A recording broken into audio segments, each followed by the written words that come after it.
menghendaki kemudahan bagimu dan tidak menghendaki kesukaran bagimu. Dan hendaklah kamu mencukupkan bilangannya, dan hendaklah kamu mengagungkan Allah atas petunjuknya yang diberikan kepadamu supaya kamu bersyukur. Quran Surah Al-Baqarah ayat 185. Assalamualaikum warahmatullahi wabarakatuh. Salam sejahtera bagi kita semua.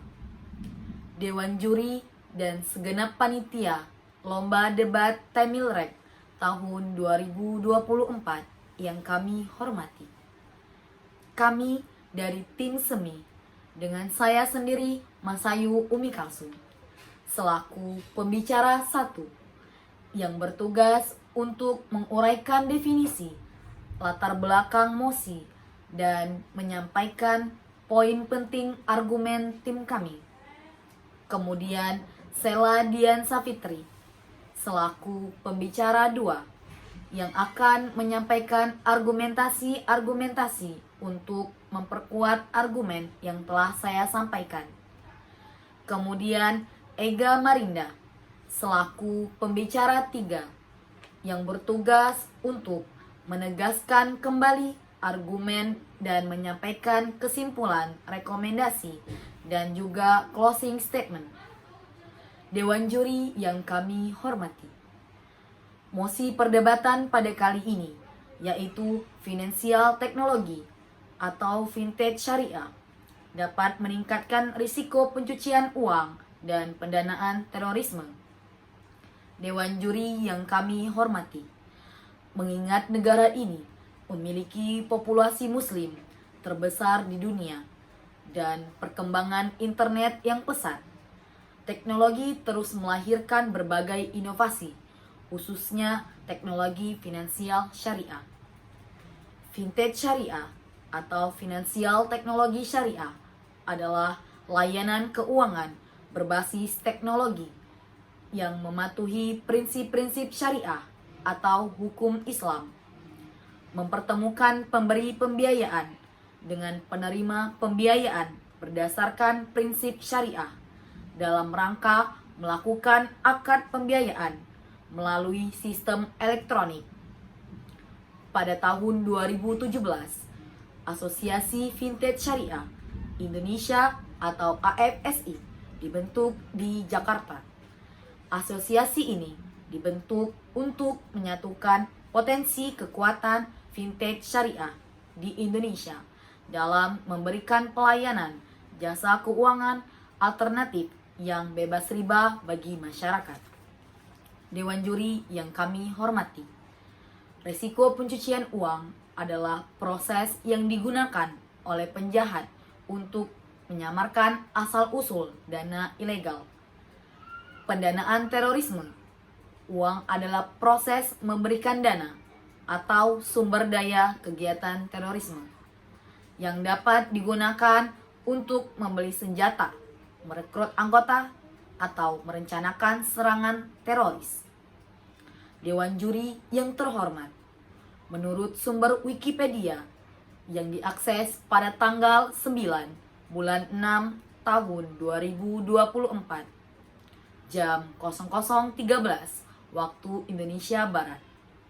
Negara Indonesia ini memiliki populasi muslim terbesar kedua di dunia dan teknologi terus melahirkan berbagai inovasi.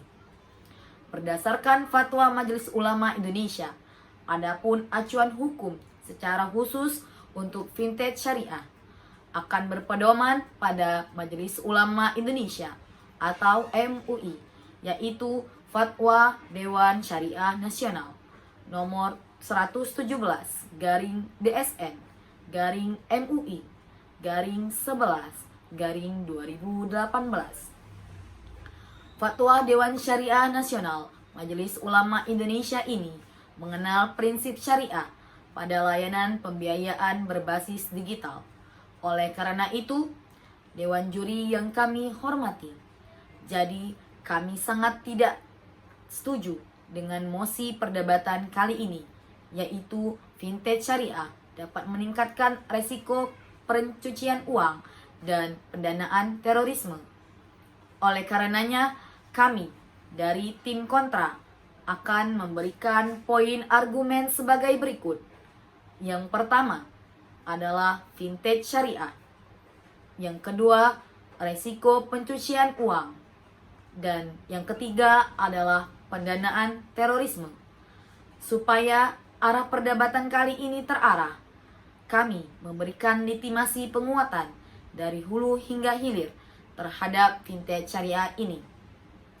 Untuk memperkuat argumen yang telah saya sampaikan tadi, saya lanjutkan kepada pembicara 2. Pengetahuan adalah kekuatan. Argumen yang baik adalah senjata yang tak terkalahkan. Francis Bacon. Assalamualaikum warahmatullahi wabarakatuh. Saya Sela Diansa Fitri selaku pembicara kedua tim kontra akan menegaskan kembali argumentasi yang telah disampaikan oleh pembicara pertama.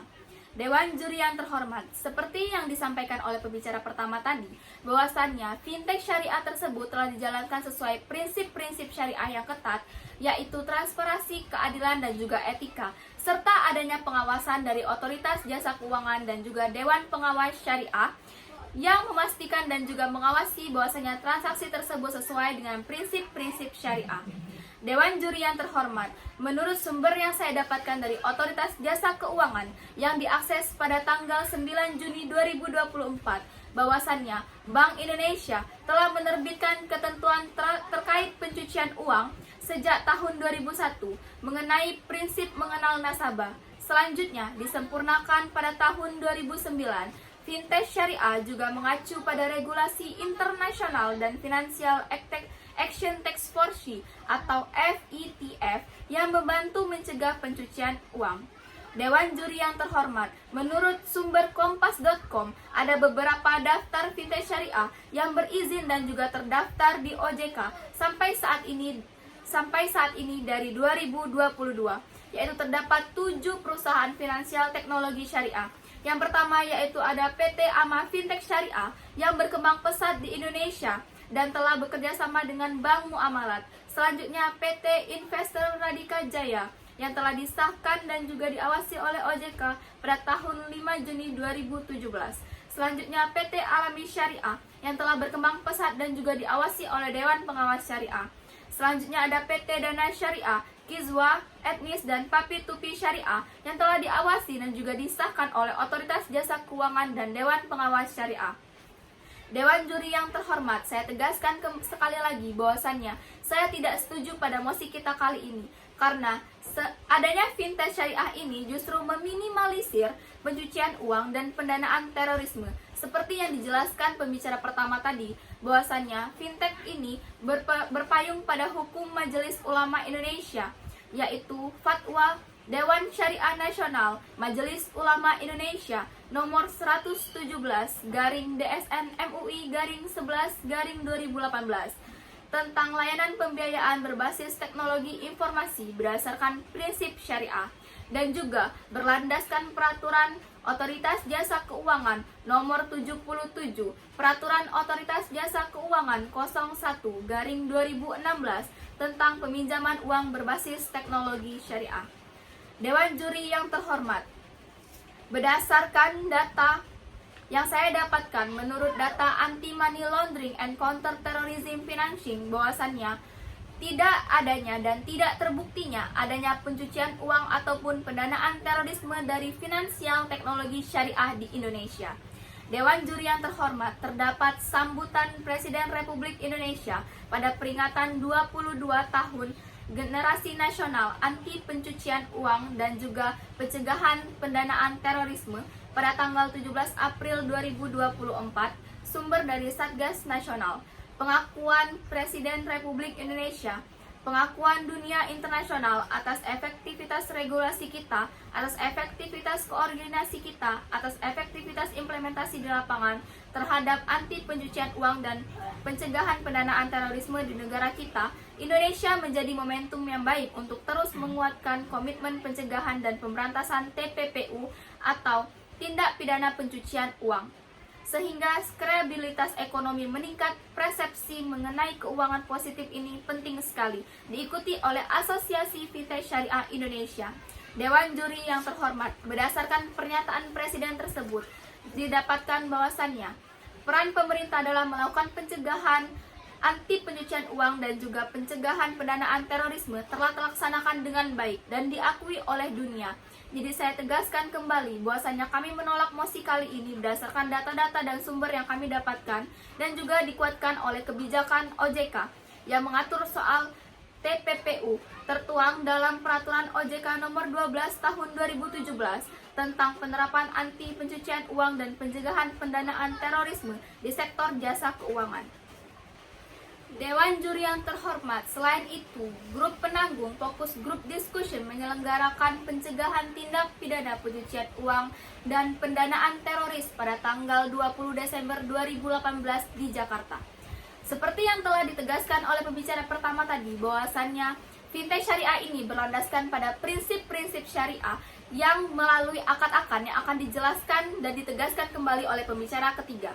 Dewan juri yang terhormat, saya tegaskan dengan tegas, lugas, dan mantap bahwasannya saya selaku pembicara kedua menolak mosi kita pada kali ini, yaitu fintech syariah dapat meningkatkan resiko pencucian uang dan juga pendanaan terorisme.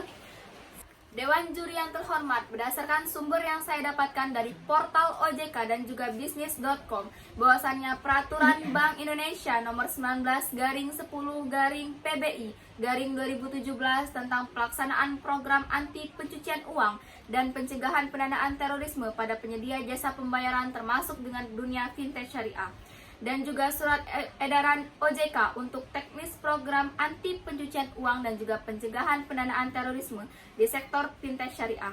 Dewan juri yang terhormat, dari pernyataan tadi telah diketahui bahwa fintech syariah ini memiliki mekanisme yang efektif untuk menjaga, mendeteksi, mencegah, dan melaporkan aktivitas yang mencurigakan terkait pencucian uang dan pendanaan terorisme, serta kepatuhan terhadap prinsip-prinsip syariah dalam operasionalnya yang akan dijelaskan oleh dan ditegaskan oleh pembicara ketiga tim kontra kami. Dewan juri yang terhormat, saya tegaskan sekali lagi dengan tegas, lugas, dan mantap bahwasannya saya tidak setuju dengan mosi kita kali ini, yaitu finansial teknologi syariah dapat meningkatkan resiko pencucian uang dan juga pendanaan terorisme. Sekian, terima kasih. Wassalamualaikum warahmatullahi wabarakatuh. Untuk membangun negara yang demokratis, maka suatu ekonomi merdeka harus dibangun. Insinyur Soekarno. Assalamualaikum warahmatullahi wabarakatuh. Dewan juri yang terhormat serta panitia penyelenggara, perkenalkan, saya Ega Marinda sebagai pembicara ketiga. Dewan juri yang terhormat, izinkanlah saya untuk melanjutkan konstruksi pembangunan argumentasi yang telah disampaikan oleh pembicara 1 serta pembicara 2 pada tim kami. Dewan juri yang terhormat, fintech syariah atau yang dikenal dengan finansial teknologi keuangan berbasis syariah telah mengalami perkembangan yang signifikan di Indonesia beberapa tahun terakhir. Selain itu, fintech syariah telah terdaftar di Otoritas Jasa Keuangan atau Kredit Indonesia. Dewan juri yang terhormat, fintech syariah telah menjadi favorit masyarakat Indonesia karena banyaknya keunggulan.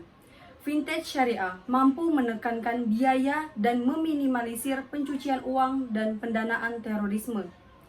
Karena seperti yang telah dijelaskan oleh pembicara kedua dan pembicara ke-1, fintech syariah telah berpayung hukum pada Majelis Ulama Indonesia, yaitu Fatwa DSN MUI nomor 117/DSN/MUI/11 tahun 2018. Dan juga berlandaskan peraturan Otoritas Jasa Keuangan tahun 2016 tentang layanan pembiayaan berbasis teknologi informasi berdasarkan prinsip syariah. Dewan juri yang terhormat, seperti yang sudah kita ketahui, akad pembiayaan fintech syariah harus mengikuti prinsip syariat Islam. Sedangkan mosi kita pada hari ini adalah fintech syariah dapat meningkatkan risiko pencucian uang dan pendanaan terorisme. Kami sebagai tim kontra sangat menentang mosi ini karena fintech syariah tidak atau belum ada bukti yang meningkatkan risiko pencucian uang dan pendanaan terorisme. Berdasarkan Global Islamic Vintage Record 2022, Indonesia meraih peringkat ketiga dengan sebesar 65.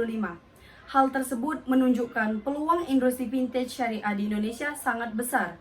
Selain itu, fokus grup discussion menyelenggarakan pencegahan tindak pidana pencucian uang dan pendanaan terorisme pada tanggal 20 Desember 2018 di Jakarta. Dewan Juri yang terhormat, kami sebagai tim kontra sangat tidak setuju dengan vintage syariah dapat meningkatkan resiko pencucian uang dan pendanaan terorisme. Seperti yang telah disampaikan oleh pembicara 1 dan juga pembicara 2, sifat global dari vintage syariah memiliki potensi untuk memajukan layanan keuangan yang sesuai dengan prinsip syariah. Selain itu, perkembangan vintage syariah di Indonesia adalah rendahnya literasi masyarakat. Jadi, meningkatnya risiko pencucian uang dan pendanaan terorisme itu sangat kecil kemungkinan. Karena rendahnya literasi dan pemakaian vintage syariah tentang ekonomi dan keuangan masyarakat masih sangat minim dan sedikit. Dewan Juri yang terhormat, harapan dari kelompok kami sebagai tim kontra, berdasarkan program APU anti pencucian uang dan pencegahan pendanaan terorisme ke Sigap Badan Usaha Jasa Pengamanan pada tahun 2023 untuk mencegah meningkatnya risiko pencucian uang dan pendanaan terorisme, yang harus dilakukan adalah integrasi data Apollo, BPR, BPRS ke Sigap atau Badan Usaha Jasa Pengamanan, sehingga memudahkan dalam penilaian risiko dan pengawasan secara lebih komprehensif. Selain itu, ada juga yang harus dilakukan untuk mencegah meningkatnya risiko pencucian uang dan pendanaan terorisme yang telah disampaikan oleh pembicara 2, yaitu yang pertama ada penerapan kebijakan KYC atau Know Your Customer yang ketat. Vintage syariah harus memastikan bahwa mereka memiliki proses sertifikasi identitas yang kuat untuk semua pengguna vintage syariah. Yang kedua ada monitoring transaksi real time, yaitu vintage syariah memantau transaksi terus-menerus untuk mendeteksi pola-pola yang mencurigakan yang bisa menunjukkan aktivitas pencucian uang dan pendanaan terorisme. Yang ketiga itu adalah laporan transaksi yang mencurigakan atau STR. Vintage syariah harus mewajibkan pelaporan transaksi yang mencurigakan ke otoritas yang berwenang dan secara cepat dan tepat. Dan yang terakhir itu adalah pengawasan oleh Dewan Pengawas Syariah, yaitu vintage syariah melibatkan Dewan Pengawas Syariah untuk memastikan bahwa semua kegiatan operasional sesuai dengan prinsip syariah dan regulasi AML atau CFT, yaitu anti pencucian uang dan pemberantasan pendanaan terorisme. Baiklah, itu saja penyampaian dari saya. Saya akhiri. Wassalamualaikum warahmatullahi wabarakatuh.